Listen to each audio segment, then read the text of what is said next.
Xitoyning yig'ilish lagerlariga qamalgan qozoqlarning qo'yib berilishi uchun faoliyat ilib borgan faoliyatchi Serjan Belashev o'g'lining ayoli Qozog'istonning Olmaota shahrida dunyoga xitob qilib, Serjanning hayotining xatar ichida ekanligini aytdi va o'tina erimni qo'g'dab qilinglar dedi. Serjanning ayoli Layla Odiljon Zimiston to'rining ziyoratini qabul qilganda, Serjanning maxfiy holda Xitoyga surgun qilinganligi va u yerda g'oyib bo'lganligini aytdi va xalqaro jamiyatni yo'ldishini qutqizishga chaqirdi. İşğaliyatçı Xitoyning Qozog'istonga besim tushirishi bilan qo'lga ilingan va nazarband ostida yashayotgan aktyor tashkilotining boshlig'i Serjan Belashev o'g'lining ayoli Layla Odiljon, Serjanning advokati Umarovaning Birlashgan Davlatlar Tashkiloti va xalqaro kishilik huquq tashkilotlariga yordam chaqirig'i qilganligini aytdi. Xitoy armiyasi Hong Kong chegarasida harbiy mavjudligini kuchaytirdi.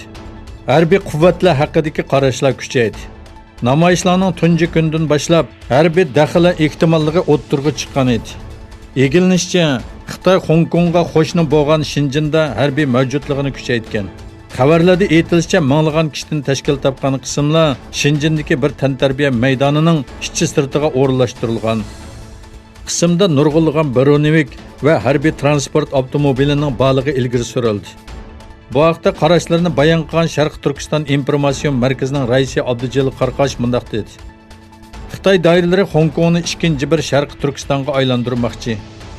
Xitoy doiralari yaqindan buyon faoliyatchilar uchun terrorchilar atalg'usini ishlatdi va to'mirmush bilan harakatga o'tadiganligini ishorat qildi.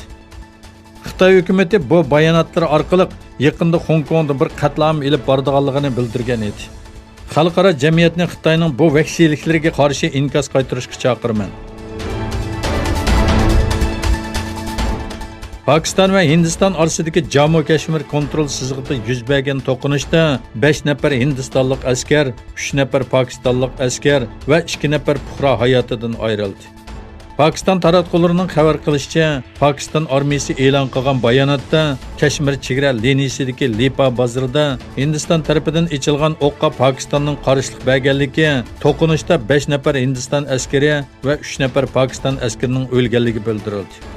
Chegaradagi Ponch yezisida Hindiston tarafidan etilgan havo o'qida 2 fuqaroning hayotidan ayrilganligi bildirildi. İran neft paraxotining bugun qo'yib berildiganligi haqidagi gazet xabari Jabal Tarix doiralari tarafidan dalillandi. Amerika Mudofaa ministrligi Jabal Tarix doiralari Suriyaga neft to'shigan degan bahona bilan tutib turilayotgan Jiraki bir nomli İran neft paraxotini musodir qilish uchun sudga iltimos qildi. Taftish Antoni Dudli paraxotning bugun qo'yib berildiganligini, lekin Amerikaning iltimosi qarab chiqish uchun buning kechiktirilganligini aytdi.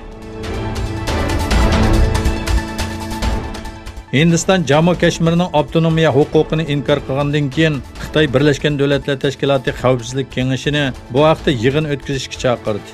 Diplomatiya manbalarining bildirishicha, yig'inning juma kuni yepiq holatda o'tkazishi mo'ljallanmoqda.